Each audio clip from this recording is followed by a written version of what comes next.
ஹல்லேலூயா, ஹல்லேலூயா.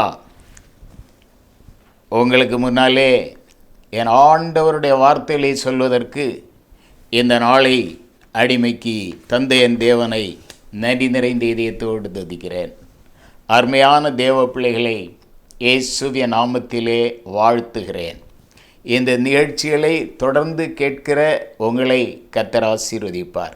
நிச்சயமாகவே உங்களுக்குள்ளே ஒரு ஜெபபாரத்தை, ஒரு ஜெபாவியை என் ஆண்டவர் ஊற்றுவார். உங்களை கொண்டு தேசத்திலே பலத்த கிரியைகளை கர்த்தர் நடப்பிக்கப் போகிறார். ஆக இந்த நாளிலும் அருமையானவர்களே, ஒரு சின்ன செய்தியை உங்களுக்கு முன்னாலே வைத்து ஜெபிக்கலாம் என்று நின்று கொண்டிருக்கிறேன். அதற்கு முன்னாலே நம்முடைய தேசத்தின் நிலையை ஆண்டவர் சன்னிதானத்தில் ஒப்பு கொடுத்து ஒரு சின்ன ஜெபத்தை பண்ணுவோம். கர்த்தர் தேசத்தின் மீது அவருடைய இரக்கத்தை ஊற்றி கொண்டிருக்கிறார்.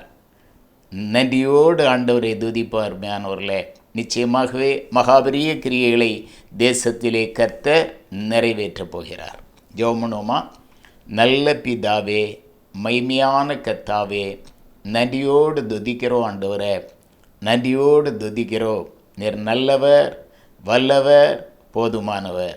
உம்முடைய சன்னிதானத்திலே நாங்கள் வைத்த அனைத்து விண்ணப்பங்களையும் நீர் அங்கீகரித்து கொண்டிருக்கிறீர் ஆண்டவரே. தேசத்திலே என் ஆண்டவர் உம்முடைய கிருபையை ஊற்றியிருக்கிறீர், உம்முடைய இரக்கங்களை கட்டளையிட்டிருக்கிறீர். உம்முடைய மகா பெரிய விடுதலையை ஆண்டவரே தேசம் இந்த நாட்களிலே அனுபவித்து கொண்டிருக்கிறது. நன்றியோடு துதிக்கிறோம், நன்றியோடு துதிக்கிறோம், நன்றியோடு துதிக்கிறோம். தேவனே, இந்த நாளிலும் என் ஆண்டவரே, எங்களுடைய தேசத்திலே மரணங்கள் நடைபெற்று கொண்டிருக்கிறது ஆண்டவரே. ஆக தொற்று குறைந்திருக்கிறது ஆண்டவரே. ஜனங்கள் மத்தியிலே ஒரு தைரியம், ஒரு விசுவாசத்தை கர்த்தர் கொடுத்திருக்கிறீர். அரசும் இந்த ஊரடங்கிலே ஏராளம் தளர்வுகளை அனுமதித்திருக்கிறது, அறிவித்திருக்கிறது. எல்லாவற்றுக்காக ஸ்தோத்திரம் ஆண்டவரே.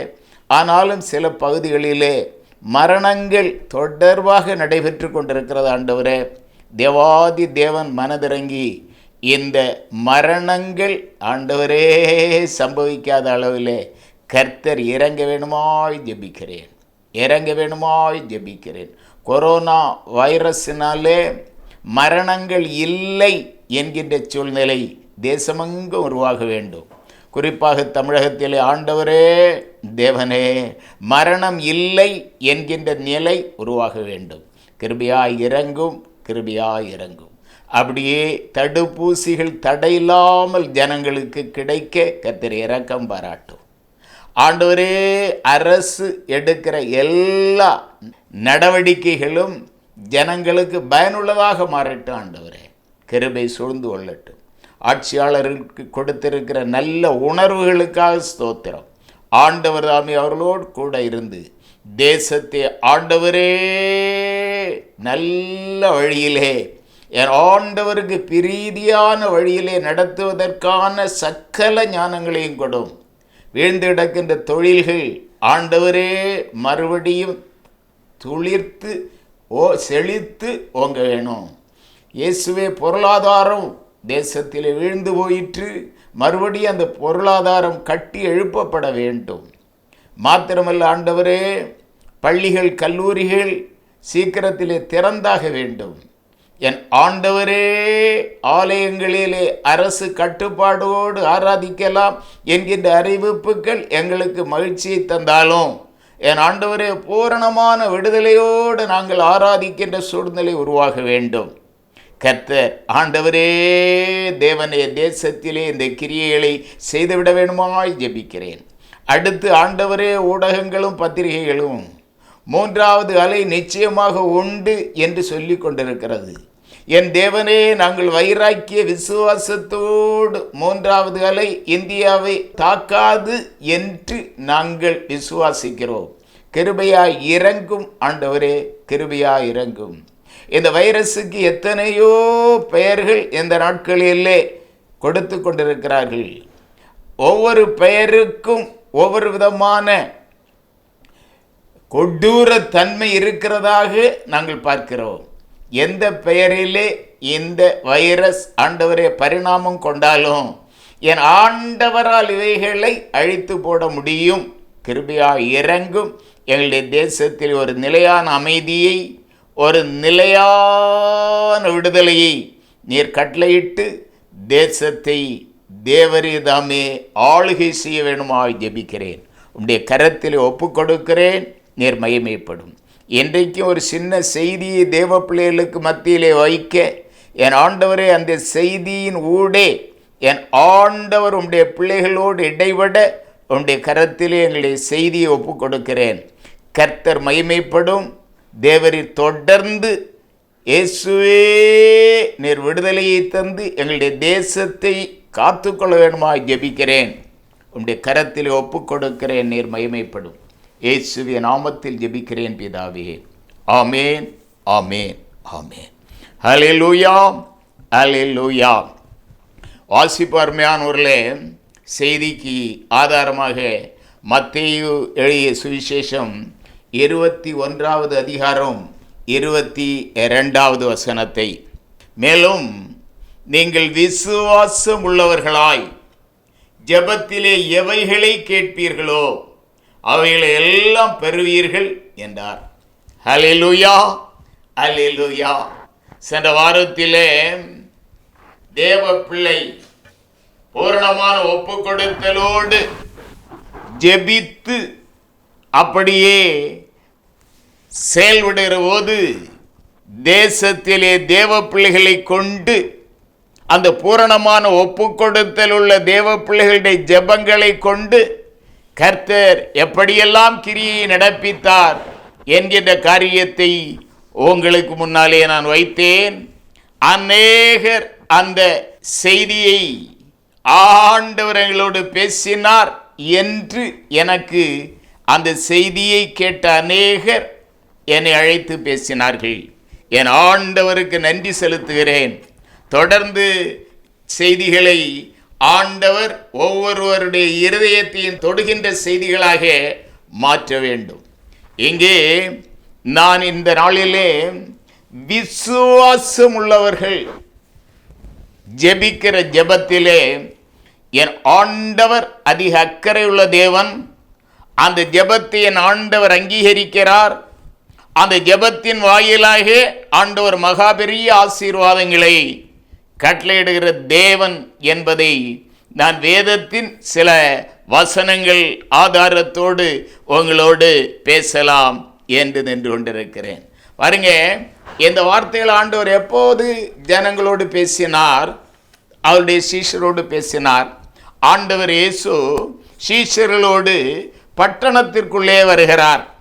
வருகிற நேரத்தில் அத்திமரம் ஒன்றை பார்க்கிறார். அப்படியே அதில் ஏறிட்டு பார்க்கிற நேரத்தில் அதில் கனி இல்லை. ஆண்டவர் அதில் கனி இருக்கும் என்று எதிர்பார்ப்போடு அந்த அத்திமரத்தை பார்க்கிறார். அங்கே கனி இல்லை. கனியை காணாத காரணத்தினாலே அந்த அத்திமரத்தை என் ஆண்டவர் சபிக்கிறார். காலையில் பார்க்கிறார், அத்திமரத்தில் கனியில் சபிக்கிறார். மாலையில் அந்த இடத்துல திருப்பி வர நேரத்தில் அந்த மரம் பட்டு போயிருக்கிறதை சீஷர்கள் பார்க்கிறார்கள். இது சீஷர்களுக்கு ஒரு பெரிய அதிசயமாய் போயிற்று. அப்போதான் ஆண்டவர் தன்னுடைய சீஷர்களோடு பேசுகிறார். ஆசிப்பருமையானவர்களே, மத்தேயு 21 அதிகாரம் 20லிருந்து 22 வசனம் வரை, சீஷர்கள் அதை கண்டு இந்த அத்திமரம் எத்தனை சீக்கிரமாய் பட்டு போயிற்று என்று சொல்லி ஆச்சரியப்பட்டார்கள். இயேசு அவர்களை நோக்கி, நீங்கள் சந்தேகப்படாமல் விசுவாசம் உள்ளவர்களாய் இருந்தால் இந்த அத்திமரத்திற்கு செய்ததை நீங்கள் செய்வதுமல்லாமல் இந்த மலையை பார்த்து நீ பெயர்ந்து சமுத்திரத்திலே தள்ளுண்டுவோ என்று சொன்னாலும் அப்படி ஆகும் என்று மெய்யாகவே உங்களுக்கு சொல்கிறேன். மேலும் நீங்கள் விசுவாசம் உள்ளவர்களாய் ஜெபத்திலே எவைகளை கேட்பீர்களோ அவைகளை எல்லாம் பெறுவீர்கள் என்றார்.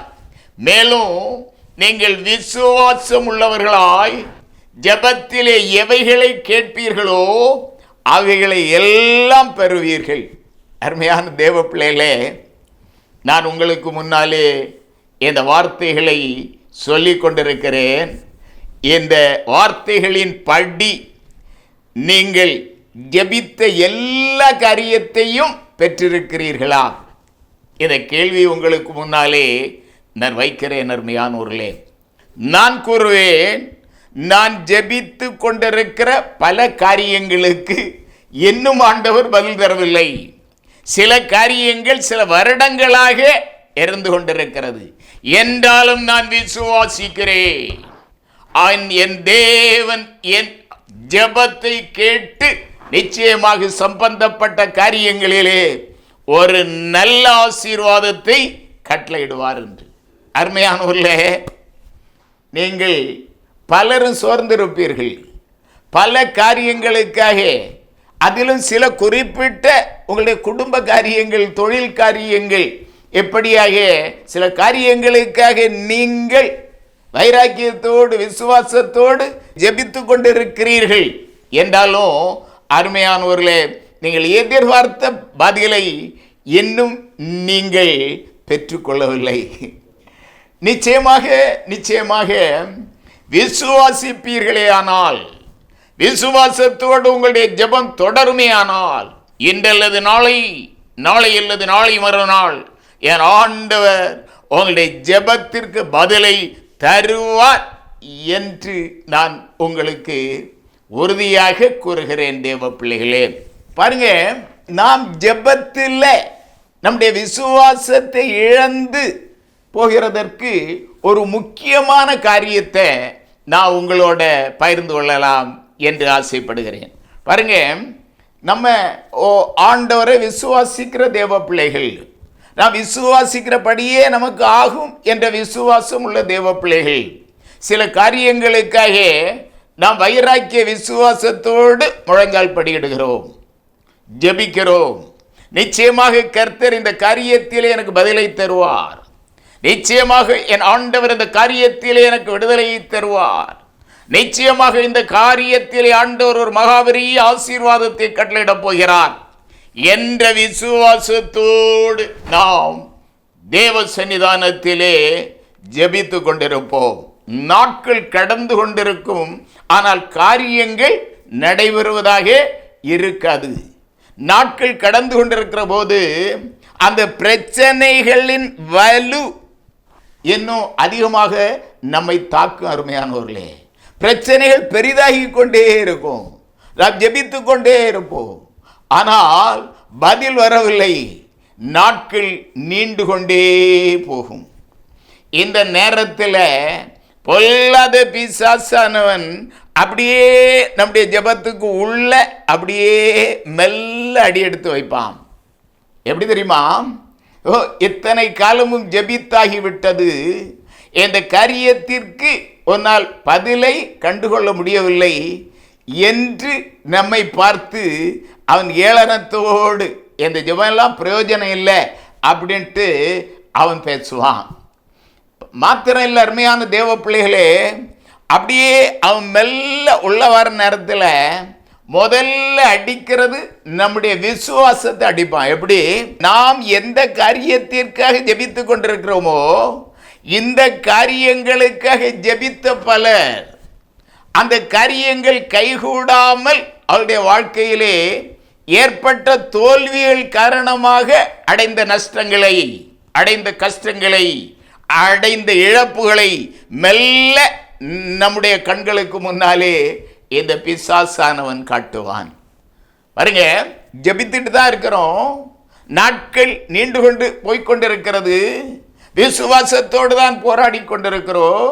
நாட்கள் போகிற போது நமக்குள்ளே சத்துரு மெல்ல போகிறான், புகுந்து அவன் இப்படியாக ஜெபித்த பலருடைய காரியங்கள் தோல்வியில் முடிந்ததையும் அவருடைய வாழ்க்கையிலே பல பிரச்சனைகள் வாயிலாக அவர்கள் அப்படியே வீழ்ந்து போனதையும் நம்முடைய கண்களுக்கு முன்னாலே காட்டுவான். பாருங்க, இந்த நேரத்தில் நாம் தளர்ந்து போகிறோம், ஹல்லேலூயா, ஹல்லேலூயா, ஹல்லேலூயா. நம்முடைய முழங்கால்கள் ஆட்டம் காண்கிறது, நம்முடைய விசுவாசம் அசைகிறது. பாருங்க, விசுவாசத்தோட நேர்முழங்கால நின்று போராடி ஜெபித்த நம்முடைய விசுவாசம் அப்படியே குறைபடுகிறது, நம்முடைய முழங்கால்கள் தளர்வடைகிறது. காரணம் உண்மைதானே, அந்த ஆள் இவ்வளவு ஜெபம் பண்ணவன், இத்தனை காரியங்களில் அவன் ஆண்டவருக்கு முன்னால் உத்தமமாக இருந்தவன், ஆனாலும் அவன் இந்த குறிப்பிட்ட காரியத்திற்காக ஜெபித்து வெற்றி எடுக்கவில்லையே. ஆக இந்த காரியத்திலே எப்போது வெற்றி வரும், கர்த்தர் வெற்றியை தருவாரா என்கின்ற சந்தேகம் நமக்குள்ளே வந்து விடுகிறது. நம்முடைய ஜெபங்கள் அருமையானவர்களே அந்த விசுவாசத்தை இழந்து போகிறது. ஆனாலும் நாம் ஜெபிப்போம். எப்படி ஜெபிப்போம்? நம்முடைய ஜெபத்தில் வெறும் வார்த்தைகள் தான் இருக்குமே ஒழிய அந்த விசுவாச வைராக்கியம் இருக்காது. அல்லேலூயா, அல்லேலூயா. அப்படியே நாம் சோர்ந்து போகிறோம், தளர்ந்து போகிறோம், இன்னும் சொல்ல போனால் தோற்று போகிறோம். அல்லேலூயா, அல்லேலூயா. வாசிப்பருமையான தேவ பிள்ளைகளே, மத்தேயு எழுதிய சுவிசேஷம் 14வது அதிகாரம் 25 31 வரையிலும், அவர் ஜனங்களை அனுப்பிவிட்ட பின்பு தனித்து ஜெபம் பண்ண ஒரு மலையின் மேல் ஏறி சாயங்காலமான போது அங்கே தனிமையாயிருந்தார். அதற்குள்ளாக படகு நடுக்கடலிலே சேர்ந்து எதிர்காற்றாயிருந்தபடியால் அலைகளினால் அலைவுபட்டது. இரவின் 4ஆம் ஜாமத்திலே இயேசு கடலின் மேல் நடந்து அவரிடத்திற்கு வந்தார். அவர் கடலின் மேல் நடக்கிறதை சீஷர்கள் கண்டு கலக்கமடைந்து ஆவேசம் என்று சொல்லி பயத்தினால் அலறினார்கள். உடனே இயேசு அவர்களோடே பேசி, திடன் கொள்ளுங்கள், நான் தான், பயப்படாதிருங்கள் என்றார். பேதுரு அவரை நோக்கி, ஆண்டவரே, நீரேயானால் நான் ஜலத்தின் மேல் நடந்து உம்மிடத்தில் வர கட்டளையிடும் என்றான். அதற்கு அவர் வா என்றார். அப்பொழுது பேதுரு படவை விட்டு இறங்கி இயேசுவினிடத்தில் போக ஜலத்தின் மேல் நடந்தான். காற்று பலமாயிருக்கிறதை கண்டு பயந்து அமிழ்ந்து போகையில், ஆண்டவரே, என்னை ரட்சியும் என்று கூப்பிட்டான். உடனே இயேசு கையை நீட்டி அவனை பிடித்து, அற்ப விசுவாசியே, ஏன் சந்தேகப்பட்டாய் என்றார். ஹல்லேலூயா, ஹல்லேலூயா. பார்த்தீங்களா, நடுராத்திரி நேரம் சீஷர்கள் அப்படியே படகுல வந்துட்டே இருக்காங்க. ஆண்டவர் அந்த கடல்ல படகுல வந்துட்டே இருக்காங்க. பயங்கரமான காற்று, மழை, அப்படியே கடல் கொந்தளிப்பு. இந்த நேரத்தில் ஆண்டவர் அந்த படகுக்கு வருவதற்காக கடலின் மேல் அந்த நடுராத்திரி நேரத்தில் நடந்து வருகிறார். இப்போ உள்ளே இருக்கிற சீஷர்கள் எல்லாம் பயந்து நடுங்கி கொண்டிருக்கிற நேரம், அதே நேரத்தில் இந்த கடல்ல ஒரு மனிதன் நடந்து வருகிறதை போல இருக்கிறது. ஆக நிச்சயமாக இது பிசாசு தான்ட்டு எல்லாரும் பயந்து அப்படியே நடுக்கமாக இருக்காங்க. இந்த நேரத்தில் அருமையான தேவ பிள்ளைகளே, நான் தான், ஏன் பயப்படுகிறீர்கள் என்று இயேசு கூறுகிறார். இந்த வார்த்தைகளை கேட்ட நேரத்திலே சீஷர்கள் எல்லாம் அப்படியே தைரியப்படுறாங்க. இந்த பேதுரு என்ன செய்யறான் தெரியுமா? ஆண்டவரே, நீரே ஆனால் நான் உம்மிடத்தில் வர எனக்கு உத்தரவு கொடும் அப்படின்னு. எப்படி வர்றது? கடல்ல நடந்து வரணும், தண்ணீர்ல நடந்து வரணும். பாருங்க, பயந்துட்டே இருக்காங்க. அப்படியே ஆண்டவர் சொல்ற, பயப்படாத, நான் தாப்பா அப்படின்னு சொல்றாரு. அப்போ எல்லாருக்கும் தைரியம் வருது. ஆனா இந்த பேதுருவுக்கு கொஞ்சம் கூட ஆமென் விசுவாசம். ஆண்டவர் நடக்கிறார், என்னாலேயும் நடக்க முடியும் அப்படின்னா, நீரே ஆனால் ஆண்டவரே, நானும் உம்மிடத்தில் வர எனக்கு உத்தரவு கொடுங்கிறான். வா என்கிறார் ஆண்டவர். அப்படியே விசுவாசத்தோட இறங்கி கடல்லே நடக்கிறான். பார்த்தீங்களா? இதுதான் நம்முடைய ஆரம்ப விசுவாசம். நாம் ஒரு காரியத்திற்காக ஜெபிப்பதற்காக முழங்கால் படியிடுகிற போது இந்த விசுவாசம் ஆண்டவரை பார்த்து ஆமென். நான் ஜெபிக்கிறேன், என்னுடைய காரியத்தை கர்த்தர் வெற்றியாய் முடித்து தருவார். பாருங்க, விசுவாசத்தோட கடல்ல இறங்கி அப்படியே நடக்கிறான், ஆண்டவரை பார்த்து நடக்கிறான். அப்படியே நடந்துட்டே இருக்க நேரத்தில் திருப்பி பார்க்கிறான், கோர அலை, கொடூரமான கடல் கொந்தளிப்பு. அப்படியே ஓ என்று ஓங்கி முழங்குகிற அந்த நேரத்தில் அப்படியே திருப்பி பார்க்கிறான், அலையை பார்க்கிறான், கடலை பார்க்கிறான், கொந்தளிப்பை பார்க்கிறான். ஓ அதமானேன் ஆண்டவரே என்கிறான், வீழ்ந்து போகிறான். இதே நிலைமை தான், இதே நிலைமை தான். அருமையான தேவ பிள்ளைகளே, நாமும் ஆண்டவரை விசுவாசிக்கிறோம், கர்த்தர் கரை சேர்ப்பார் என்று உறுதியாக இருக்கிறோம். அப்படி கொஞ்ச நாள் போகிற நேரத்தில் ஓ காரியம் நடக்கலையே அப்படின்னு திருப்பி பார்க்கிறோம். நம்முடைய கண்களுக்குள்ள ஓ ஜெபித்து பயன் இல்லாமல் போன அநேகருடைய வாழ்க்கை அப்படியே நம்முடைய கண்களுக்கு முன்னாலே படுகிறது. நாம் அப்படியே நம்முடைய விசுவாசம் அப்படியே சாய்ந்து போகிறது. இந்த பேதுருவை போல ஆண்டவரை பார்த்து நடந்த பேதுரு அருமையான தேவப்பிள்ளைய கடலையும் அப்படியே சீறி பாய்கிற அலைகளையும் கொந்தளிக்கின்ற அந்த சூழ்நிலையையும் பார்க்கிறான், ஆக மூழ்கிறான். அதே போலத்தான் நாமும் ஆண்டவரை பார்த்து கொண்டு ஜெபித்து கொண்டிருந்த நாம் சூழ்நிலைகளை பார்க்கிறோம். அருமையானவர்களே, ஓ இந்த காரியங்களினாலே அழிந்து வர குடும்பங்களை பார்க்கிறோம், தோற்று போன ஊழியங்களை பார்க்கிறோம்.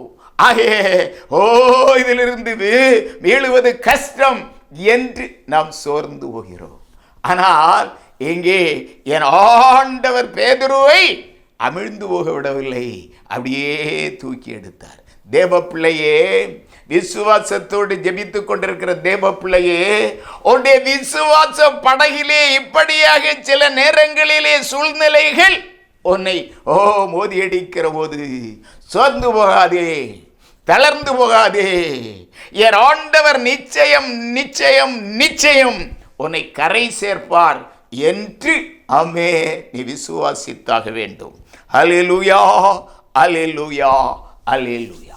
தொடர்ந்து என் ஆண்டவர் இந்த விசுவாசத்தை எப்படியெல்லாம் ஜனங்களுக்கு ஊட்டினார் என்பதையும் ஒரு சில வசனங்களை நான் ஆதாரமாக கொண்டு பேசலாம் என்று ஆசைப்படுகிறேன். அருமையான தேவ பிள்ளைகளே, அல்லேலூயா. வாசிப்பு அருமையானவர்களே, மத்தேயு 9வது அதிகாரம் 27 30 வரை உள்ள வசனங்களை வாசிக்கிறேன்.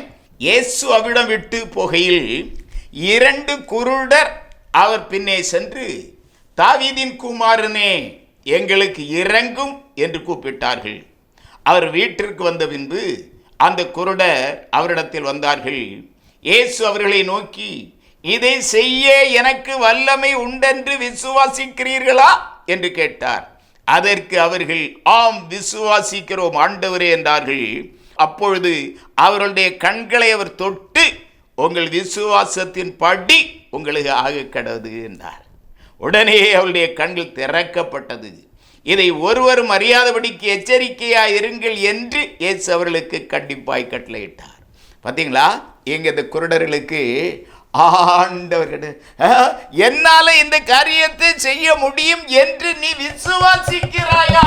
ஆமென். ஹல்லேலூயா, ஹல்லேலூயா, ஹல்லேலூயா. அப்படியே சொல்றாங்க, நான் விசுவாசிக்கிறேன் ஆண்டவர். அப்படி ஆண்டவர் பதில் சொல்கிறார், உங்கள் விசுவாசத்தின் படி உங்களுக்கு ஆகும். பார்த்தீங்களா, ஆண்டவர் அப்படியே அந்த குருடர்களை சுகப்படுத்துகிறார். காரணம் அவர்களுடைய விசுவாசம், அவருடைய விசுவாசம். அல்லேலூயா, அல்லேலூயா, அல்லேலூயா. மார்க்கு சுவிசேஷம் 9வது அதிகாரத்தில் ஊமையும் செவடுமான ஆவியை பிடித்தவனின் தகப்பனை பார்த்து கேட்கிறார். கேட்பதை பாருங்கள், வாசிப்போம். மார்க்கு 9வது அதிகாரம் 23 26 வரை உள்ள வசனத்தை வாசிக்கிறேன். இயேசு அவனை நோக்கி, நீ விசுவாசிக்க கூடுமானால் ஆகும், விசுவாசிக்கிறவனுக்கு எல்லாம் கூடும் என்றார். உடனே பிள்ளையின் தகப்பன், விசுவாசிக்கிறேன் ஆண்டவரே, என் அவிசுவாசம் நீங்கும்படி உதவி செய்யும் என்று கண்ணீரோடே சத்தமிட்டு சொன்னான். அப்பொழுது ஜனங்கள் கூட்டமாய் ஓடி வருகிறதை இயேசு கண்டு அந்த அசுத்தாவியை நோக்கி, ஊமையும் செவிடுமான ஆவியே, இவனை விட்டு புறப்பட்டு போ, இனி இவனுக்குள் போகாதே என்று நான் உனக்கு கட்டளையிடுகிறேன் என்று அதை அதட்டினார். அப்பொழுது அது சத்தமிட்டு அவனை மிகவும் அலைக்கழித்து புறப்பட்டு போயிற்று. அவன் செத்து போனான் என்று அநேகர் சொல்லத்தக்கதாக செத்தவன் போல் கிடந்தான். இயேசு அவன் கையை பிடித்து அவனை தூக்கினார். உடனே அவன் எழுந்திருந்தான். அல்லேலூயா, அல்லேலூயா, அல்லேலூயா. பாத்தீங்களா, இங்க ஆண்டவர் என்ன கேட்கிறாரு? நீ விசுவாசிக்க கூடுமானால் ஆகும். இந்த வார்த்தைகளின் படி மகா பெரிய கிரியைகளை இந்த விசுவாசத்தின் படி கர்த்தர் செய்ய வல்லவர். அல்லேலூயா, அல்லேலூயா, அல்லேலூயா. பாருங்க, நான் இன்னும் வேதத்தில் எத்தனையோ காரியங்களை உங்களுக்கு முன்னாலே அடுக்கி கொண்டு போக முடியும். ஆக நாம் விசுவாசிக்க கூடுமானால் தேவனுடைய மகிமையை காண்போம். நிச்சயமா காண்போம். அருமையானவர்களே, இன்னும் எத்தனையோ காரியங்களை சொல்லணும்னு நினச்சேன், நேரம் இடம் தராத. அருமையானவர்களே, ஒரு காரியத்தை கூட நான் உங்களுக்கு சொல்லலாம் என்று ஆசைப்படுகிறேன். வாசிப்போம். 2 ராஜாக்களுடைய புஸ்தகம் 5வது அதிகாரத்தை வாசிக்கிற போது அங்கே ஒரு நிகழ்ச்சியை நாம் பார்க்க முடியும். நாகமான் அப்படியே எலிசா தீர்க்கதரிசி அண்டையில் வருகிறான். அவன் சீரிய ராஜாவினுடைய படைத்தளபதி. அவனுக்கு குஷ்டரோகம். அதை நீக்கும்படியாக இந்த எலிசா அண்டையில் வருகிறான். அப்போ எலிசா அப்படியே முற்றத்தில் நின்று அப்படியே இவனுக்கு அந்த ராஜ தர்பாரோட அங்கே அப்படியே அமர்ந்திருக்கிறான். ராஜ அந்த கம்பீரத்தோட. அருமையானவர்களே, தான் ஒரு பெரிய தளபதி என்கின்ற நிலையிலே ரதத்திலே அப்படியே அமர்ந்திருக்கிறான். அவனுக்கு யோசனை என்னன்னா, நான் எலிசாவுக்கு வீட்டுக்கு முன்னால் நிற்கிறேன், நான் பெரிய தளபதி, ஆக இந்த எலிசா வந்து தொட்டு என்னை சுகப்படுத்தி விட்டுருவார் அப்படின்னு நிற்கிறான். ஆனால் எலிசா என்ன சொல்கிறான்? தேவ மனுஷன் யோர்தான் நதியில் போய் 3 முறை மூழ்கி அப்படி எழுமினான்னா அவனுக்கு சுகம் கிடைக்கும் அப்படின்னு சொல்கிறாங்க. இவன் ராஜ கம்பீரத்தோடு வந்து நிற்கிறான். இவனுக்கு யோசனை, இவனை கண்ட உடனே அந்த தீர்க்கதரிசி ஓடி வந்து இவனை தொட்டு தடவி அப்படியே குஷ்டரோகம் இருந்த இடத்தை சுகப்படுத்தி விட்டுருவார். இவர் அப்படியே கம்பீரமாக ரதத்தில் இருப்பார். அந்த ஆள் ஓடி வந்து இவனுக்கு அப்படின்னு இவன் எதிர்பார்த்தான். ஆனால் அந்த மனுஷன் என்ன சொன்னான் தெரியுமா? அப்படியே யோர்தானில் போய் 3 முறை மூழ்கி எழும்பப்பா, அப்போ நீ சுத்தம் வாட்டு. அப்போ இவனுக்கு பயங்கரமான கோபம் வந்துட்டு, நான் யார்? அமேன். ஓ, சீரிய ராஜாவின் படை தளபதி, என்னை பார்த்து எப்படியா சொல்லணும்? இவ்வளோ தூரம் வந்திருக்கேனே, இந்த தீர்க்கதரிசி வந்து அமேன் என்னை சுகப்படுத்தி விடக்கூடாதா? அப்படி கண்டிஷன்லாம் அந்த ஆள்கிட்ட போடுறான் அப்படின்னு கோபத்தோடு திருப்பி போகிற நேரத்தில் சொல்லுவான், தமஸ்குன்ற நதிகளாகிய அர்ப்பனா பர்பார் அப்படின்ட்டு தமஸ்குவில் 2 நதிகள், அது சுத்த ஜலம் ஓடுகிற நதிகள். அந்த நதிகளை விட யோர்தான் நதியில் என்ன சுத்தமாக இருக்குது? அழுக்கு நிறைந்த நதி ஆயிற்று. எங்கள் தேசத்தில் மூழ்கதை விட இங்கே மூழ்கி என்ன விசேஷம் அப்படின்னு உக்கிற கோபத்தோடு போகிறான். அப்போ வந்து வேலைக்காரங்க சொல்கிறாங்க, ஐயா, நீ ஒரு பெரிய காரியத்தை இந்த தீர்க்கதரிசி சொன்னால் நீர் உடனே கீழ்ப்படிஞ்சிருப்பீர. இவர் சொன்ன ஒரு சின்ன காரியம் தானே, இதை கேட்கறதுக்கு ஏன் உங்களுக்கு மனதில்லை? செய்து பார்ப்போமே அப்படின்னு பாருங்க அப்படின்ட்டு இந்த வார்த்தையை கேட்டோன்னு உணர்வடைகிறான் அந்த நாகமான். அப்படியே யோர்தானில் போய் இந்த தீர்க்கதரிசி சொன்னது போல 3 முறை மூழ்கி எழும்புகிறான். என் ஆண்டவர் அவனுடைய வியாதியிலிருந்து அவனை விடுதலையாக்குகிறார். அல்லேலூயா, அல்லேலூயா, அல்லேலூயா. அருமையான தேவ பிள்ளைகளே, நம்மில் பலர் இப்படி தான் இருக்கிறோம். நான் இப்படி தான் இருப்பேன். ஓ, அது தேவ மனுஷன் எனக்கு ஜெபம் பண்ணி என்னை விடுதலையாக்கணும். இல்லை, நீ விசுவாசிக்க கூடுமானால் ஆகும். அப்படியே மாத்திரம் இல்லை, விசுவாசிக்கிறது மாத்திரம் இல்லை, கீழ்ப்படியணும். ஆண்டவருடைய வார்த்தைகளுக்கு கீழ்ப்படியணும். அருமையான தேவ பிள்ளைகளே, இந்த நாட்களில் இந்த காரியத்தில் நாம் பல இடங்களிலேயும் வீழ்ந்து போகிறோம். நான் இப்படி தான் இருப்பேன், எனக்கு கேரக்டர் ஒன்றும் மாறாது, நான் இந்த போக்கில் தான் போயிட்டே இருப்பேன். அந்த ஆண்டவருடைய பிள்ளை எனக்காக ஜெபம் பண்ணி எனக்கு விடுதலை வாங்கி தரணும். நிச்சயமாக இல்லை. கர்த்தருக்கு கீழ்ப்படிந்து கர்த்தருடைய சட்டதிட்டத்தின்படி தங்களுடைய வாழ்க்கையை ஒப்பு கொடுத்து ஆண்டவருக்கு நேராக அருமையான தேவ பிள்ளைகளை கீழ்ப்படிதலோடு இருக்கிற மனுஷன் மாற ஆண்டவர் அமேன் விடுவிக்கிற தேவன். அப்படி இல்லாத பட்சத்தில் எந்த தேவ பிள்ளைகள் ஜெபித்தாலும் ஆண்டவர் விடுவிக்கிற தேவன் அல்ல. பாருங்க, இந்த காரியத்தை ஒரு 25-30 ஆண்டுகளுக்கு முன்னால் நடைபெற்ற நான் கண்ட ஒரு காட்சியை உங்களுக்கு நான் சொல்ல விரும்புகிறேன். அருமையானவர்களே, நேரம் அதிகமாக போயிட்டு, ஆனாலும் பாருங்க, நான் ஒரு ஃப்ரெண்டுக்கு வீட்டுக்கு போயிருக்கிறேன். அங்கே அந்த ஃப்ரெண்டுக்கு மிஸ்ஸிஸ், அந்த அம்மா அப்படி ஒரு ஈஸி சேரில் அப்படி மல்லாக படுத்து கிடந்து கையில் ஒரு மலையாள மனோரமா பத்திரிகையை அப்படி சுவாரஸ்யமாக வாசித்துட்டே இருந்து. இப்போது அங்கே போகிற நேரத்தில் அந்த அம்மா அப்படி வாசித்துட்டு இருக்கு. அதுக்கு பக்கத்தில் ஒரு பிரசங்கியார், பாவப்பட்ட மனுஷன், அப்படியே முட்டங்கால நின்று அவர் ஜெபம் பண்ணிகிட்டே இருக்கார். நான் பார்த்து இந்த அம்மாவுக்கு ஏதோ உடம்புக்கு சரி, இந்த அம்மா நல்லா இருக்குது. இந்த அம்மா ரசித்து அந்த பத்திரிகையை வாசித்துட்டே இருக்கு. இந்த பிரசங்கியார், ஏழை பிரசங்கியார், அது முட்டங்காலில் நின்று அப்படியே ஜெபம் பண்ணிட்டு இருக்கார். நான் போனோடனே அப்படியே கண்ணை திறந்து என்ன பார்த்தார், அந்த அம்மா பத்திரிகை சுவாரஸ்யத்தில் அப்படியே இருக்கு. பார்த்து அப்படியே கையை கட்டுறார், டைம் என்னாச்சுன்னு. அவருக்கு ஒப்பந்தம், 1 மணி நேரம் இந்த வீட்டில் முட்டங்கால நின்று ஜெபம் பண்ணுன்னா உமக்கு இத்தனை ரூபா தருவேன். எனக்கு நிறைய பிரசங்கிமாருக்கு நிலைமை இதுதான், பரிதாபத்திற்குரிய நிலைமை. அருமையான தேவ பிள்ளைகளே, ஒரு காலும் ஒரு நாளும் ஆமே இப்படியாக ஜெபம் பண்ண போனால் நம்மோட கோஆபரேட் பண்ணணும், நாம் சொல்கிற காரியங்களை கேட்கணும், அப்படியே ஆண்டவரை விசுவாசிக்கணும், தங்களுடைய குறைகளை அறிக்கை செய்யணும், தங்களுடைய வாழ்க்கையை செம்மைப்படுத்தணும். அல்லது நான் இப்படி தான் இருப்பேன், ஏசி சேர்ல படுத்து கடந்துட்டு அப்படி பத்திரிகை வாசித்துட்டு இருப்பேன். இந்த ஆள் ஆமென் எவ்வளோ சின்சியராக அவர் ஜெபம் பண்ணியிருப்பாரு. நான் போனோன்னு கேட்குறாரு, டைம் என்னாச்சு அப்படின்ட்டு. அருமையான தேவ பிள்ளைகளே, அப்படி ஒரு காலம் இருக்கக்கூடாது. கர்த்தருக்கு முன்பாக நாம் தாழ்மை அடைய வேண்டும். விசுவாசம் உள்ளவர்களாய் ஜெபிக்கிற ஜெபத்தை கர்த்தர் அங்கீகரிக்க வேண்டுமே, ஆனால் தாழ்மை உள்ளவர்களாய் நான் இருக்க வேண்டும். ஆக அருமையான தேவ பிள்ளைகளே, நாம் ஜெபிக்கிற காரியங்கள் நமக்கு கைகூடி வர வேண்டுமே, ஆனால் விசுவாசம் உள்ளவர்களாய் நாம் ஜெபிக்க வேணும். அப்படியே ஜெபிக்கிற போது நம்முடைய வாழ்க்கையிலே கீழ்ப்படிய வேண்டிய இடங்களிலே கீழ்ப்படிந்து கர்த்தருக்கு நேராய் உத்தமமாக இருப்போமே, ஆனால் நிச்சயமாக நம்மை ஆண்டவர் விடுவிப்பார்.